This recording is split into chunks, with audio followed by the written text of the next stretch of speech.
पहनने से और कान छिदाने से कोई योगी नहीं हो सकता। कि कालनेमी जो बैठा हुआ है वो चाहता है कि शंकराचार्य का अपमान करें। अगर रावण मेघनाथ को भेजता है कि जाओ बांध के ले आओ, तो हम तैयार हैं। कि जितनी पीड़ा बढ़ेगी उतना हमारा पीड़े बढ़ेगा।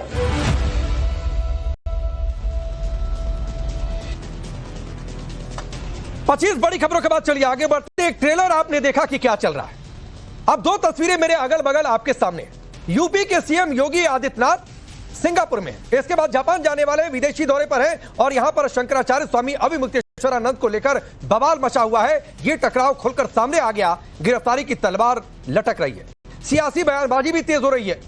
सीएम योगी यानी भगवाधारी होकर विदेश में है। पहली बार संवैधानिक पद पर कोई बैठा व्यक्ति भगवा में विदेश धरती पर है। सिंगापुर में करार पर करार हो रहे हैं। बड़ी बड़ी कंपनियों के सीईओ से मुलाकातें हो रही हैं। संवैधानिक पद पर बैठा व्यक्ति भगवा कपड़े में राजकीय दौरे पर है।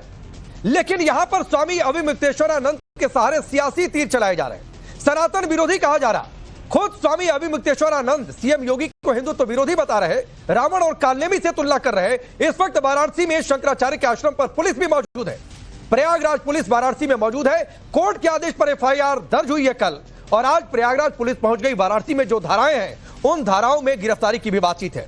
मैं आगे बढ़ूं, क्या कुछ स्वामी अभिमुक्तेश्वरानंद ने कहा, लेकिन अगर गिरफ्तारी की बातचीत हो रही है, क्या क्या धाराएं लगी हैं, कितनी गंभीर धाराएं लगी हैं, उनका एक ट्रेलर आपको दिखा देता हूं कि पुलिस ने कौन सी धाराएं एफआईआर में दर्ज की है और उन पर क्या प्रावधान है। 351(3) बीएनएस की यह धारा है, जान से मारने की धमकी, और प्रावधान इसमें यह है कि 7 साल जेल हो सकती है। इसके बाद 5L/6 पॉक्सो एक्ट की धारा है।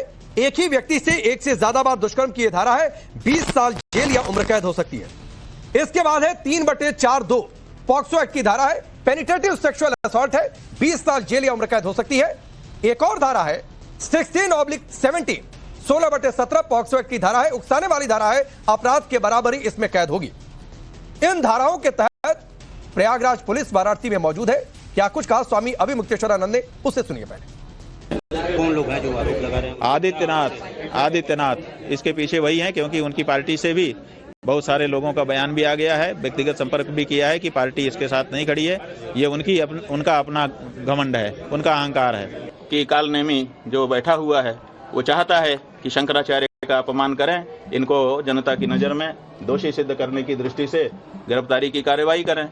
अगर रावण मेघनाथ को भेजता है कि जाओ बांध के ले आओ, तो हम तैयार हैं। तो स्वामी अभिमुक्तेश्वरानंद कह रहे हैं कि वो तैयार है। वो ये भी कह रहे हैं कि कालनेमी अपमानित करना चाहते हैं। वो ये भी कह रहे हैं कि उनको पद से हटाने की साजिश हो रही है। सीएम योगी पर शंकराचार्य से दुश्मनी निकालने के आरोप लगाए जा रहे हैं, और शंकराचार्य के खिलाफ मामला दर्ज होने के बाद उन पर गिरफ्तारी की तलवार लटकी है, क्योंकि एफआईआर में गंभीर धाराएं हैं। हालांकि इस पर सियासत भी हो रही है। क्या कुछ स्वामी अभिमुक्तेश्वरानंद ने कहा, एक तर्क उन्होंने क्या कुछ दिया, उसे भी सुनिए। एक तो ये होता है कि जो एविडेंस है उनको संरक्षण कर लिया जाए, तो एविडेंस तो अब हो नहीं सकते क्योंकि माघ मेला ही उखड़ गया है। दूसरा होता है कि मेडिकल टेस्ट करा लिया जाए। अब इतना दिन बीत गया, उसका भी विशेषज्ञ बता रहे हैं कि अब उसका कोई मतलब नहीं है। तीसरा होता है कि जो आरोपी है वो भाग ना जाए कहीं, तो हम तो भाग नहीं रहे हैं, तो फिर गिरफ्तारी की क्या जरूरत है। आपको जो सहयोग चाहिए हम तैयार हैं। योगी बनाम शंकराचार्य विवाद में अखिलेश यादव को मानो मौका मिल गया। भाजपा हटाओ सनातन बचाओ का नारा बुलंद कर रहे अखिलेश ने योगी सरकार के खिलाफ मोर्चा खोल दिया। समाजवादी पार्टी को लग रहा है कि यूपी की 27 की रेस में हिंदू वोट बैंक, जिसकी कोई काट उन्हें नहीं दिखाई दे रही थी, उसकी काट का यह अच्छा मौका स्वामी अभिमुक्तेश्वरानंद के सहारे मिल गया। लिहाजा अखिलेश यादव सीएम योगी पर पर्सनल अटैक तो कर ही रहे हैं, जगत गुरु रामभद्राचार्य पर भी कड़ा प्रहार कर रहे हैं। उन्होंने कहा कि गलती हो गई उनसे कि रामभद्राचार्य पर दर्ज मुकदमे को सीएम रहते उन्होंने वापस लिया था। कांग्रेस भी हमला बोल रही है, सुनिए। वस्त्र पहनने से और कान छिदाने से कोई योगी नहीं हो सकता। बताइए, हमारे समाज के सबसे पूजनीय शंकराचार्य जी के साथ क्या व्यवहार हो रहा सरकार की तरफ से। और अब तो ये सरकार एक कदम आगे निकल गई है। इस तरह का घटिया आरोप लगवाएंगे आप। इसीलिए मैं कह रहा हूं कि ये सरकार बचने वाली नहीं है। शंकराचार्य जी को बताओ, अपमानित करने के लिए कहां से ढूंढ के लाए, किसको ढूंढ के लाए। रामभद्राचार्य जी के बारे में बोलना नहीं चाहिए कुछ भी। लेकिन अगर उनका चेला है ये, अगर उनका ये चेला है, अगर उनका ये चेला है तो मुझसे गलती हुई है। हमने कभी आदरणीय पूजनीय रामभद्राचार्य जी पर 420 का मुकदमा था, वो वापस लिया था। मुझे उन्हें जेल भेज देना चाहिए था। क्योंकि अब कहां गए सनातनी लोग, कहां गए वो सनातन के अलमदार, कहां गए वो सनातन के पहरेदार? सबके मुंह पर ताले क्यों हैं? शंकराचार्य से बड़ा पद तो कोई होता नहीं। शंकराचार्य के ऊपर इस तरह के आरोप लगा करके और इस तरह से मुकदमा दर्ज कराया जाए, और जो मुकदमा दर्ज कराने वाला व्यक्ति है उसका पीछे का आधार देखिए, उसका क्या है। अब सियासी वार को क्यों सियासी गेम कहा जा रहा है, यह समझने के लिए आपको अगला बयान सुनना होगा। सनातन का अपमान बताते बताते अखिलेश यादव सियासी गोटियां फेंकने पर आ गए। उन्होंने कहा कि जितनी पीड़ा बढ़ेगी पीड़िए उतना ही बढ़ेगा। सुनिए जरा इस बयान को। हमारे धर्म की सबसे पूजनीय शंकराचार्य, उन पर झूठा मुकदमा लगाना, जब मेले में आयोजन में उन्होंने जो रास्ता तय किया था उसी पर आपत्ति थी प्रशासन को, और जिन लोगों ने उन्हें स्नान नहीं करने दिया, कार्रवाई उन पर होनी चाहिए थी। सुनने में आ रहा है उनके पक्ष में 2 डिप्टी सीएम आ गए हैं। अगर 2 डिप्टी सीएम उनके पक्ष में हैं तो सरकार कैसे चल सकती है? तो लगता तो ये कि कहीं दोनों मिली जुली तो नहीं है, कि डिवाइड एंड रूल की पॉलिसी रहे, लोगों को उलझा के रखें और शंकराचार्य जी को भी फंसा के रखें।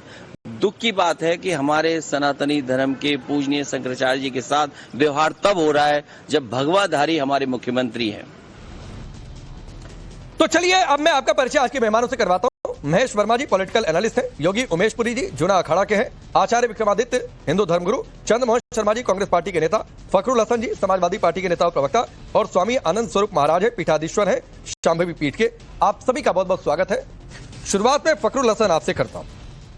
तो सियासी गेम का मौका है और आप लोगों को लग रहा था कि जिस हिंदुत्व एकता की काट नहीं मिल पा रही थी वो अविमुक्तेश्वरानंद के सहारे मिल जाएगी, क्योंकि इसमें भी पीडीए की बात हो गई।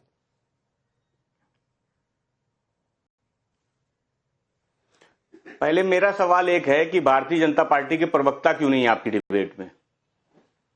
वो कहां हैं? सर वो नहीं आए डिबेट में। बहुत सारे मुद्दों पर आप भी ये तय कर लेते हैं कि डिबेट में नहीं आएंगे।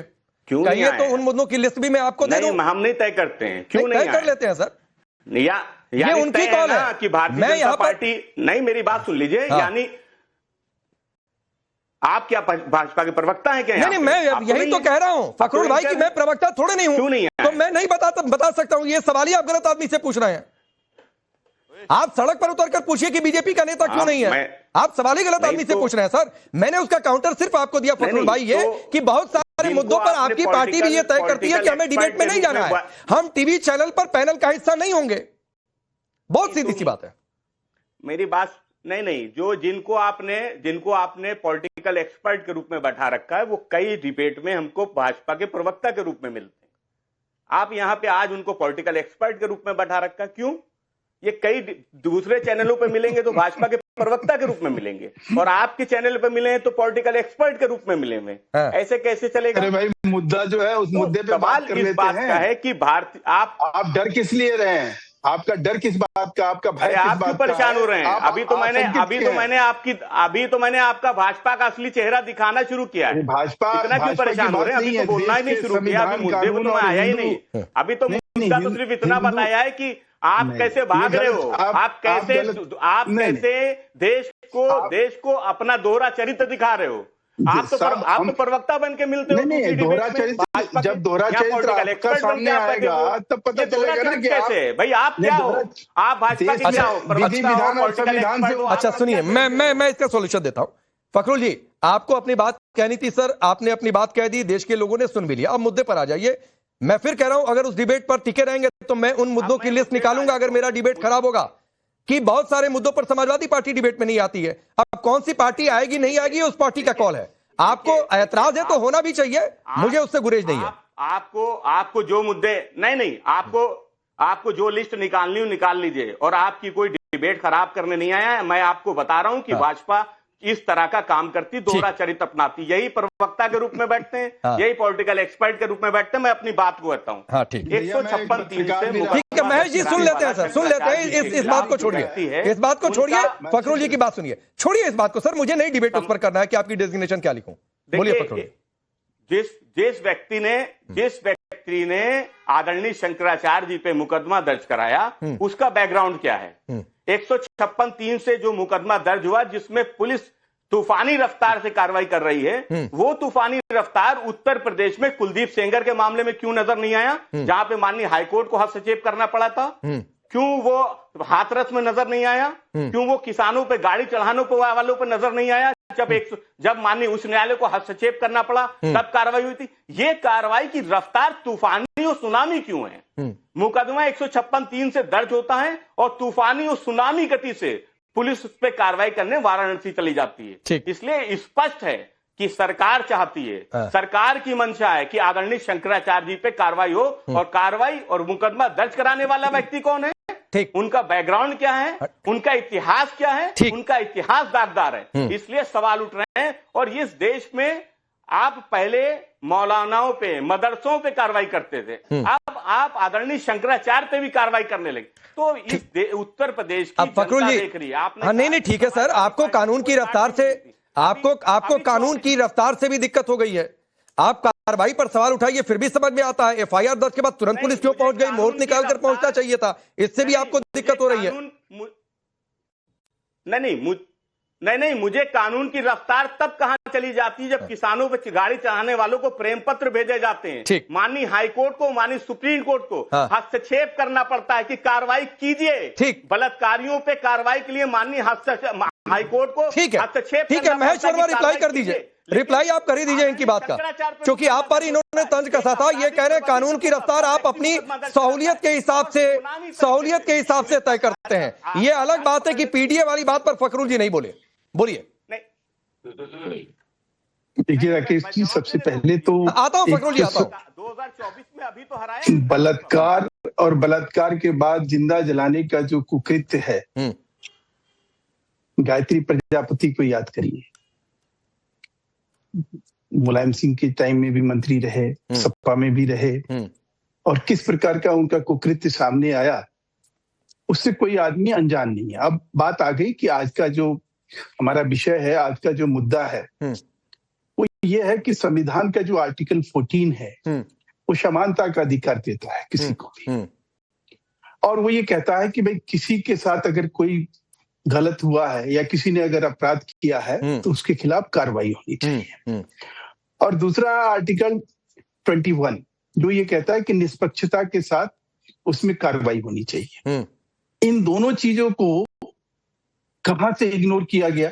ये दोनों चीजें जो है आज की डेट में, उसमें उत्तर प्रदेश सरकार जो है, कंप्लेन जो है, जो विक्टिम है उसने दिया, पुलिस ने उसके ऊपर अगर एफआईआर तुरंत नहीं की और वो व्यक्ति कोर्ट में गया, और कोर्ट का जो एडिशनल डिस्ट्रिक्ट जज लेवल का व्यक्ति जो है, अपने विवेक से उसने ये जब एफआईआर करने का आदेश दिया, तो सवाल किसके ऊपर खड़ा किया जा रहा है? नहीं, लेकिन महेश जी, जो बात एक फखरुल हसन जी ने उठाई, वो बात बहुत लॉजिकल है।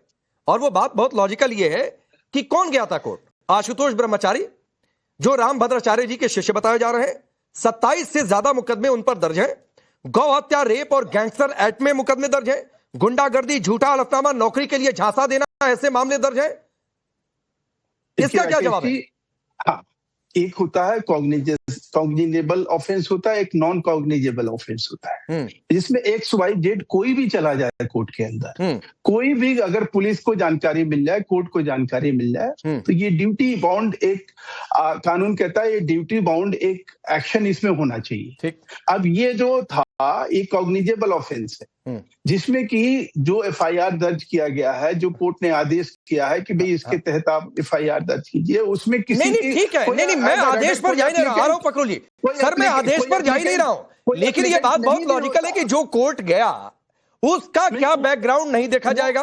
क्या प्रैक्टिकल तौर पर यह चर्चा नहीं होगी कि आशुतोष ब्रह्मचारी का बैकग्राउंड क्या है और जो उन पर मुकदमे दर्ज है, क्या इसकी चर्चा नहीं होगी? कानूनी तौर पे अगर आप मुझे कह दें कि मैं चोर हूं, तो मैं चोर नहीं, मैं कानूनी बात, सर मैं कानूनी पहलू की बातें नहीं कर रहा हूं, मैं तो वही बात कहूंगा ना। नहीं मैं क्यों जो देश का विधि विधान संविधान और कानून नहीं, अभी कानून की मैं बात नहीं कर रहा, मैं कानून की बात नहीं कर रहा हूं। एक अपराधी भी चला जाएगा तो मैं मानता हूं कि अदालत उसको सुनेगी, लेकिन क्या आशुतोष ब्रह्मचारी पर इस बहाने चर्चा नहीं होगी कि उन पर 27 से ज्यादा मुकदमे ये कौन से हैं, उनकी हिस्ट्री शीट क्या है? कह रहा हूं, हम तो उनके स्पोक्स पर्सन यहाँ नहीं है। आज की डेट में ये वही लोग हैं जो अभी तक हिंदू संतों को जो है माफिया बताते थे। सर आप आशुतोष अखिलेश फखरुल, आप कुछ कहना चाह रहे थे, कहिए, मैं फिर आगे बढ़ता हूं। अखिलेश यादव क्या बोल रहे थे? ठीक है, इनके लोग जो है हमारे हिंदू देवताओं का, देखिए भाजपा के प्रवक्ता, पॉलिटिकल एक्सपर्ट जो भी कह दीजिए इनको, वो ये नहीं बताते हैं कि संभल में भी 156(3) से मुकदमा दर्ज हुआ था, लेकिन उस मामले में सरकार हाईकोर्ट चली जाती है। तब तो मेरा सवाल था कि जो रफ्तार है, जो सुनामी रफ्तार है कार्रवाई की, वो कार्रवाई संभल में नजर नहीं आती, क्योंकि सरकार की मंशा नहीं थी। यहाँ पे सरकार की मंशा है परेशान करने की आदरणीय शंकराचार्य जी को, इसलिए 156(3) से एक आपराधिक प्रवृत्ति का व्यक्ति मुकदमा लिखवाता है तो उस पर भी सुनामी तरीके से कार्रवाई हो जाती है। नहीं, समाज की मंशा पे है। न राजनीति करने के बजाय आप उसके खिलाफ जाओ ना, लड़ो ना। कौन मना कर रहा है? ये ऐसा थोड़ी हो रहा है कि हम आपको, मैंने ये अखिलेश जी याद करिए कि आतंकवादियों के खिलाफ उन्होंने एफआईआर फाइनल रिपोर्ट लगा। मैं आगे बढ़ जाता हूं महेश जी, कई सारे मेहमान है, मैं आगे बढ़ जाता हूं। फखरुल भाई सिर्फ एक बात कहते हुए कि लाठियों की रफ्तार पर जो इन्हीं अविमुक्तेश्वर आनंद पर बरसी थी, आप लोग चुप हो जाते हैं और ये तर्क देते हैं कि हमने माफी मांग लिया। गोलियों की रफ्तार जो कार सेवकों पर चली थी, उस पर आप लोग दूसरे आजकल तर्क में उतर आए हैं, तो ये भी सहूलियत की पॉलिटिक्स है। इसमें भी पीडीए वाली बात आप छोड़ रहे हैं, तो सियासी गेम ही है सर। उसका भी जवाब हिंदू संतों का, अगर हमसे सवाल कीजिएगा तो जवाब उसका भी दे देंगे हम। जवाब यही देंगे, अधिकारी वाला तर्क देंगे, जो कि हजम नहीं होगा वो तर्क सर। नहीं, क्यों? क्या गलत है? क्या गलत है वो तर्क? आप बताइए, क्या गलत है? क्या तो मुलायम सिंह यादव जी ने क्यों कहा था मंच से? उनके पुत्र कहाँ हैं? मुलायम सिंह यादव जी ने क्यों कहा था मंच से, गोलियों चलवाने का समर्थन क्यों किया था? तो मत जाइए, मैं इसीलिए कह रहा हूं कि जितना सवाल उतना ही जवाब, वरना फिर आप लोगों की घेराबंदी शुरू हो जाएगी। नहीं, प्रशासनिक व्यवस्था उस पे जाइएगा तो हम उस पे भी डिबेट करने के तैयार हूं, लेकिन आज का टॉपिक वो नहीं है। ठीक है स्वामी आनंद स्वरूप महाराज जी, ठीक है आनंद स्वरूप महाराज जी। माफिया तो कोडीन वाले भी हैं। ठीक है, क्या कार्रवाई होती है? उत्तर ठीक है, फिर कोडीन आप चले गए, क्या कार्रवाई होती है? अभी आपने कहा था कि डिरेल नहीं करते हैं फखरुल जी, अभी आपने कहा था डिरेल नहीं करते हैं, अभी आप खुद कोडीन पर पहुंच गए। तो चलिए टॉपिक पर ही रहते हैं, इधर उधर नहीं डिबेट, हम अभी मुक्तेश्वर आनंद पर ही आज रहते हैं। अब आनंद स्वरूप महाराज जी, एक पक्ष कह रहा है कानून अपना काम कर रहा है, दूसरा पक्ष यह कह रहा है सनातन को टारगेट किया जा रहा है, जबकि अभी मुक्तेश्वर आनंद पर भी खुद गंभीर आरोप है। क्यों कानून अपना काम ना करे? देखिए, कानून के बीच में ना स्वामी अब मुक्तेश्वरानंद जी आ रहे हैं, ना कोई संत समाज आ रहा है, लेकिन इस मुकदमे के पीछे मनसा क्या है? मनसा यदि ठीक होती तो हम लोग बोलते नहीं, हम लोग स्वामी अब मुक्तेश्वरानंद को जानते नहीं तो उनके पक्ष में बोलते नहीं, उनके लिए बोलते नहीं। अभी जो मनसा है, योगी जी की मनसा है, सरकार की मनसा है कि नहीं मुझे नहीं पता, भाजपा की मनसा है कि नहीं मुझे पता नहीं। आज तो लग ही रहा है कि भाजपा की मनसा नहीं है, इसलिए कि इनको प्रवक्ता न बना करके आपने बना दिया है एक्सपर्ट। तो भाजपा की भी मनसा नहीं होगी कि किसी धर्माचार्य के ऊपर इस तरह का अनर्गल प्रलाप किया जाए या अनर्गल मुकदमा दर्ज किया जाए। देखिए, जो बातें हुई, मैं मानता हूं कि स्वामी मुक्तेश्वरानंद जी हर विषय पे बोलते होंगे, लेकिन जो बात बोल रहे हैं अभी, गो हत्या के लिए बोल रहे हैं, वो स्नान करने गए, उन्होंने रोक दिया इसलिए कि उन्होंने कुंभ में इनके खिलाफ बोला, और उसके बाद सीधे सीधे सदन में जाकर के बोलना योगी जी का, उसके बाद ये मुकदमा दर्ज करना, ये जो आप क्रमशः जो चीजें हुई उसको, वो जो योगी जी की मनसा पे प्रश्न खड़ा हुआ है, यह सनातन धर्म पर, सनातन धर्म के एक धर्माचार्य द्वारा जो कुठाराघात हुआ, उस पे हमारी आपत्ति है। स्वामी मुक्तेश्वरानंद जी लगातार कह रहे हैं कि जांच होनी ही चाहिए, यदि मेरे ऊपर आरोप लगा है, यदि मैं अपराधी हूं तो मुझे फांसी चढ़ा दिया जाए, वो कह रहे हैं। उसमें तो उन्होंने कहा है कि हम यहाँ आश्रम में बैठे हैं, ना मैं भाग रहा हूं और ना हम कहीं जा रहे हैं, तो वो बिल्कुल पुलिस का सहयोग करेंगे। उन्होंने न्यायालय का सम्मान किया और हम सब न्यायालय का सम्मान करते हैं, लेकिन न्यायालय आजकल कैसे मैनेज हो रहे हैं सरकारों द्वारा, ये सबसे किसी से छुपा नहीं है। अभी वो भाई हमारे कोई उठा रहे थे प्रश्न संभल वाला, कि संभल में 156(3) के मुकदमे का आदेश हुआ मुकदमा दर्ज करने का, एसपी ने मुकदमा दर्ज करने के लिए ही मना कर दिया और उल्टा फिर सरकार हाईकोर्ट चली गई और मामला रफा दफा हो गया। लेकिन इस मामले में क्यों नहीं ऐसा हुआ? योगी जी धर्माचार्य थे। यदि 156(3) में एक अपराधी व्यक्ति ने मुकदमा दर्ज करा दिया, मुकदमा दर्ज हो गया, कोर्ट ने बिना एविडेंस के वो आदेश कर दिया। आजकल सामान्यतः 156(3) में हो जाता है, आप 3 ही दिन में मुकदमा दर्ज करते हैं और पुलिस वहां पहुंच जाती है। तो इस पे प्रश्न तो उठ रहा है, ठीक है। मनसा पे आचार्य विक्रमादित्य जी, और हमको क्या कहेंगे आप? क्या कहेंगे आप आनंद स्वरूप महाराज जी की बात का? कह रहे हैं ये पर्सनल लड़ाई है। देखिए, इस बात को हमें समझने की आवश्यकता है कि इस वक्त जो स्थिति बनी हुई है, संवैधानिक लड़ाई चल रही है। अगर उनको केस दर्ज करना होता, इस बात समझें कि पहले वो पुलिस में ही गए थे व्यक्ति और उनको नहीं दर्ज किया गया मुकदमा, और जज के साथ आपके सामने जाकर जिस प्रकार से उन्होंने जो भी कहा है, तो कानून पॉक्सो एक्ट के अंदर जो केस चल रहा है उसके अनुसार से कार्य करने की आवश्यकता है उनको। वो सबसे बड़ी आवश्यकता यह है कि इस वक्त सनातन का अपमान ना करें। सनातन धर्म का अपमान जिस प्रकार से किया जा रहा है वो दुर्भाग्यपूर्ण है।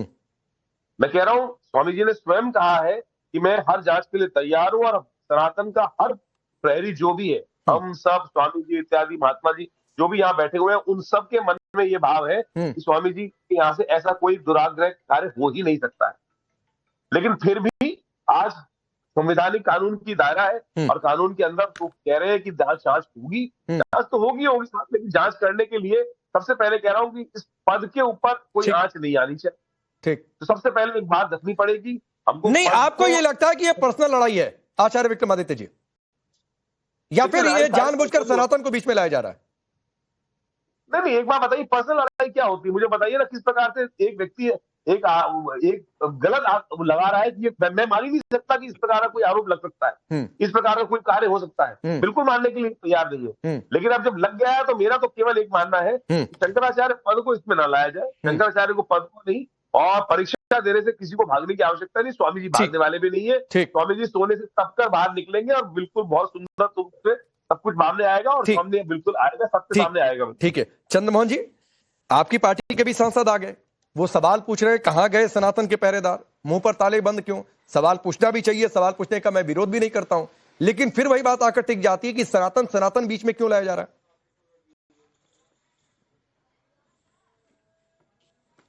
वो इसलिए लाया जा रहा है राकेश जी, क्योंकि रंग बदलती इस भाजपा में सनातन विरोधी चेहरे जो दिख रहे हैं ना, उसके कारण लाया जा रहा है।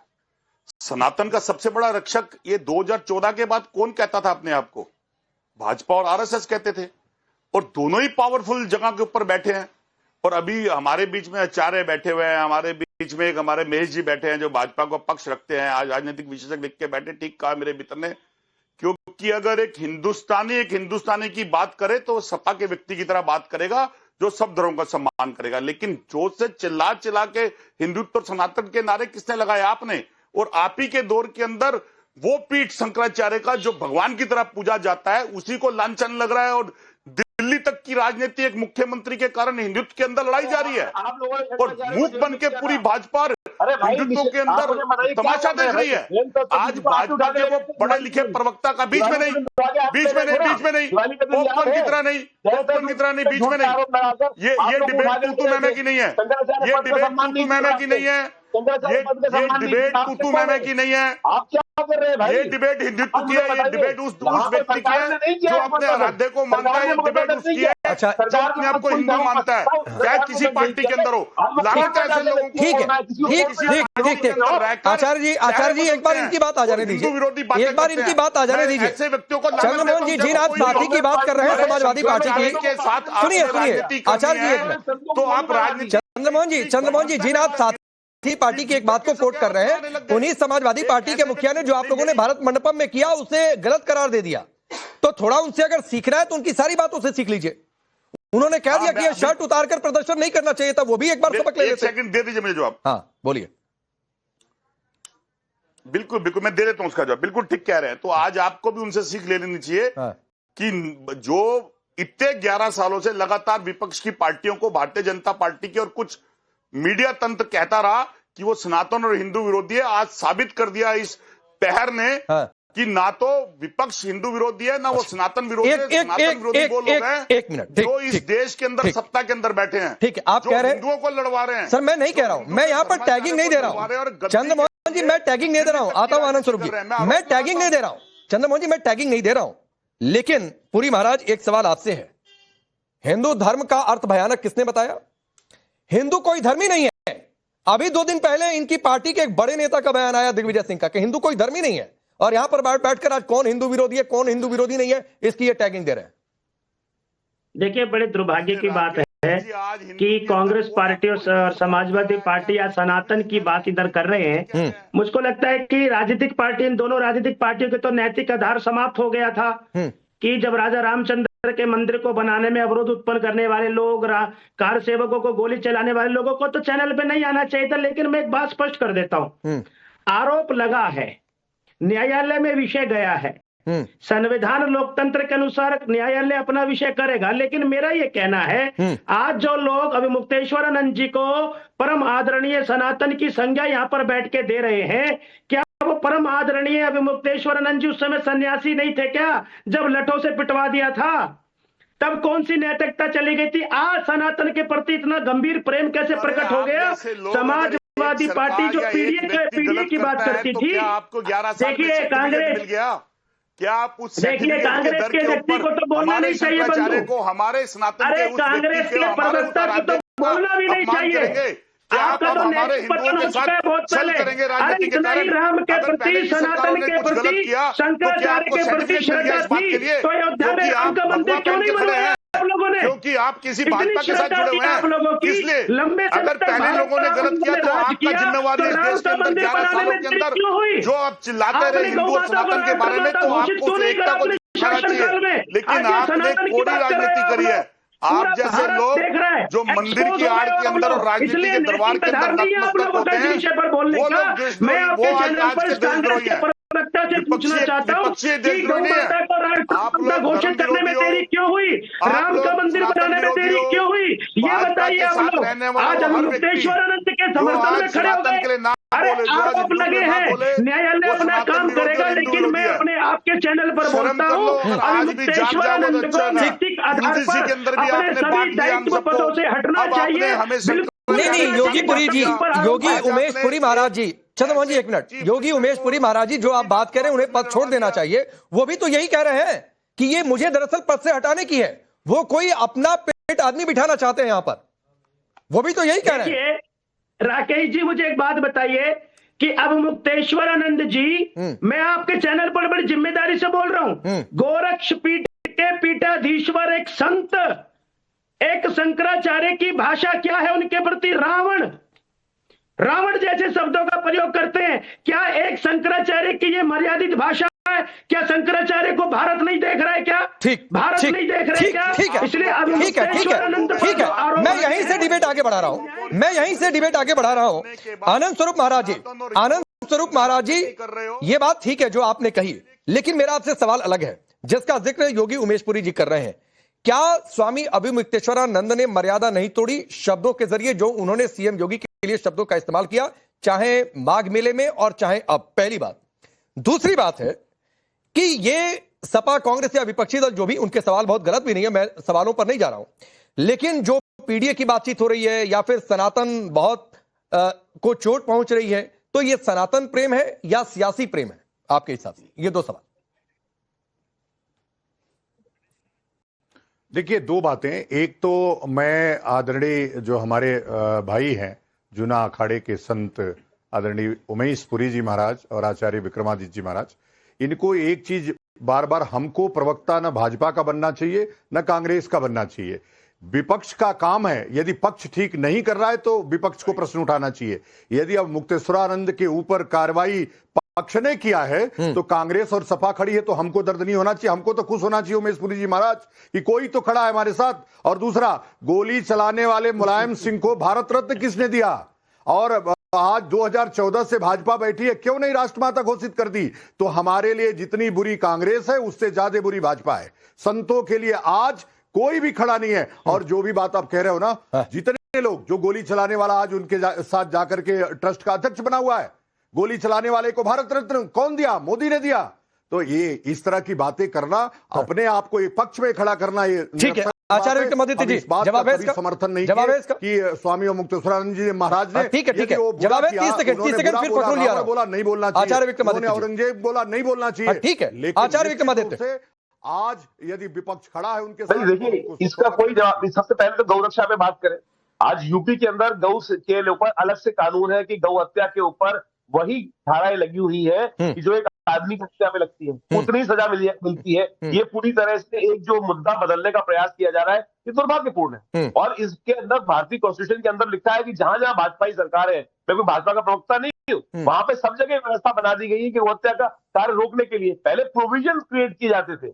और आज तथाकथित तौर पर इस बात को जो कहा जा रहा है कि आज पूरे यूपी के अंदर गौ हत्या नहीं हो रही है साहब, इस बात को हमें साफ साफ कर लेनी चाहिए। ठीक, लेकिन जबरदस्ती जो राजनीतिक परिवेश यूज हो रहा है, मैं कह रहा हूँ ये पीठ जो है हमारे बाबा की पीठ, ठीक है, सरस्वती हमारे बाबा थे। हाँ ठीक है। मैं आज इतना आग्रह मचा हुआ है, दुर्भाग्यपूर्ण। अब फखरुल जी, ये क्यों बात सियासी गेम की आ रही है कि अगर सिर्फ अभी मुक्तेश्वरानंद पर बोलना है तो चलिए बात फिर भी समझ में आती है, लेकिन बार बार अखिलेश यादव ये कहते हैं कि भगवा पहनने से कोई योगी नहीं हो जाता है, कान छिदवाने से कोई योगी नहीं हो जाता है। तो ये लगता है कि ये आप लोगों की भी पर्सनल लड़ाई है, पर्सनल हो रहे हैं आप लोग सीएम योगी को लेकर। देखिए, सबसे पहले तो मैं बताऊं कि आदरणीय उमेश पुरी जी महाराज ने जिस बात को कहा, मैं उनसे भी कहना चाहता हूं कि अगर आपके साथ भी अन्याय होगा तो भी समाजवादी पार्टी आपके साथ भी खड़ी रहेगी। ये हमारा लोकतांत्रिक अधिकार है कि अगर उत्तर प्रदेश में, देश में कहीं अन्याय होगा तो समाजवादी पार्टी बोलेगी, आदरणीय अखिलेश यादव जी बोलेंगे, और ये अधिकार हमें बाबा साहब ने दिया है। जहां तक राजनीति का सवाल है, देखिए आप लोग चुनाव हार जाओगे, आप हंस सकते हैं, लेकिन सवाल ये कि जहां राजनीति, देखिए जहां राजनीति का सवाल है तो सवाल ये कि आज राजनीति कौन कर रहा है।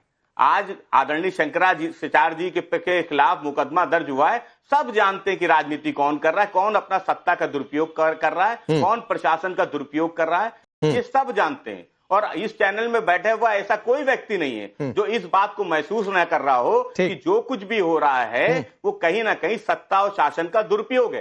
तो समाजवादी पार्टी करना चाहता हूं, कुछ भी नहीं बोलेंगे अगर हम खामोश मेरे को क्षमा कीजिए फखरुल हसन जी, मैं केवल इतना पूछना चाहता हूं, मैं इतना पूछना चाहता हूं कि पूरा भारत आज आपको देख रहा है सनातन के प्रति प्रेम का। ठीक है सर, ठीक है, चलिए वक्त आज थोड़ा कम है, लेकिन किसका सनातन प्रेम, किसका